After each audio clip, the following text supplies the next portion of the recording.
আচ্ছা আপনারা বলুন, এই সরকার এতই শক্তিশালী সরকার, যেখানে যায় চায়ের দোকানে মানুষের সাথে বসলেই বলে শেখ হাসিনা না মরা পর্যন্ত ওকে আর কেউ নামাতে পারবে না। বলুন ঠিক কিনা? কেবলমাত্র নির্বাচনে 7.5 মাস বয়স, এখনো সামনে আরো 4-4.5 বছর বাকি আছে। আমাদের সোনার ছেলেরা, তরুণ যুবকেরা একটা যৌক্তিক দাবি সরকারের কাছে পেশ করেছিল, সেটা হচ্ছে মেধার দাবি, মেধার ভিত্তিতে চাকরি। কিন্তু সেটাকে তুচ্ছ তাচ্ছিল্য করে একেবারে সেই আগুনের উপরে ঘি ঢেলে দিল স্বয়ং প্রধানমন্ত্রী এবং তার second in command Obaidul Quader, যে ভাষা দিয়ে আমাদের তরুণ সমাজকে আগুন বানিয়ে দিল।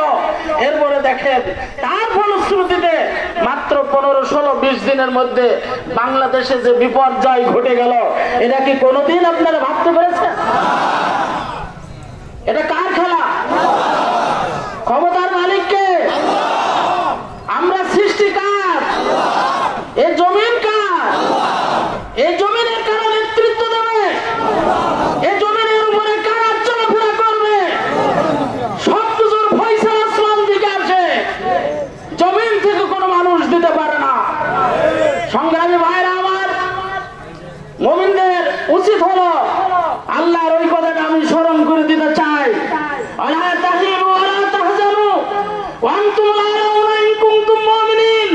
তোমরা চিন্তা করো না, তোমরা বিষণ্ণ হও না, তোমরা মন ভাঙা হয়ে যাও না, তোমরাই তো বিজয়ী জাতি। তবে শর্ত একটা, সেটা হলো তোমাদের কি থাকতে হবে? ঈমান থাকতে হবে। কি থাকতে হবে? ঈমান থাকতে হবে। আজকে আমরা সেই ঈমানে বিশ্বাসী, বলুন ঠিক কিনা? আমরা কোন অনৈতিকতায় বিশ্বাসী নই, আমরা কোন মানুষের তৈরি করা মতবাদে বিশ্বাসী নই। আমাদের জীবন যেতে পারে, আমাদের দুনিয়ার সব কিছু চলে যেতে পারে, আমরা কোন মানুষের তৈরি করা বস্তা পচা কুফরি মতবাদের দিকে আমরা ঝুঁকে পড়তে পারি না। বলুন ঠিক কিনা? ইন্নাদ-দীনা ইনদাল্লাহিল ইসলাম। আল্লাহর ঘোষণা হলো, আমার পক্ষ থেকে দুনিয়ায় চলার জন্য তোমাদের মনোনীত একটাই রাস্তা, তার নাম হলো ইসলাম। ও মাইয়াবতাগি গায়রাল ইসলাম দীনান ফালা ইকবাল মিনহু। ইসলাম ছাড়া অন্য কোন মতবাদ, অন্য কোন মতাদর্শ, অন্য কোন ইজম নিয়ে তোমরা চলতে পারবা।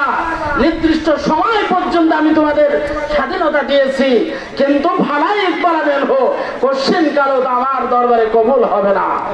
সম্মানিত ভাইরা, আমরা কোন মানুষের সৈনিক হতে চাই না, আমরা কোন মানুষের আদর্শ নিয়ে বেঁচে থাকতে চাই না।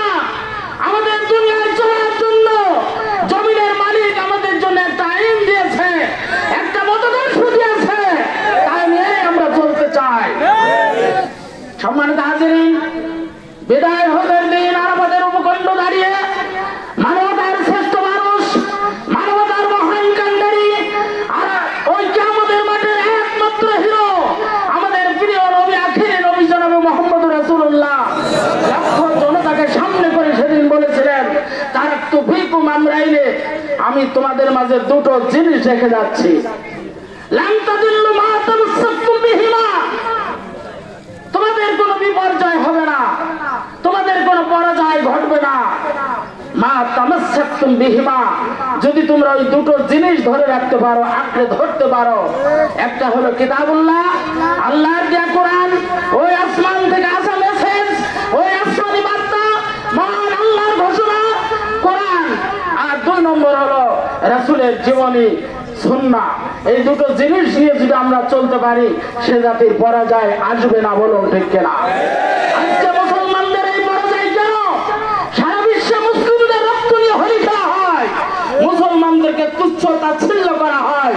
আজকে যেমন ফিলিস্তিন নিয়ে করা হচ্ছে, কিছুদিন আগে আফগান নিয়ে করা হলো, এইভাবে আমাদের বাংলাদেশ নিয়েও চরম চক্রান্তের জাল বোনা হয়েছিল।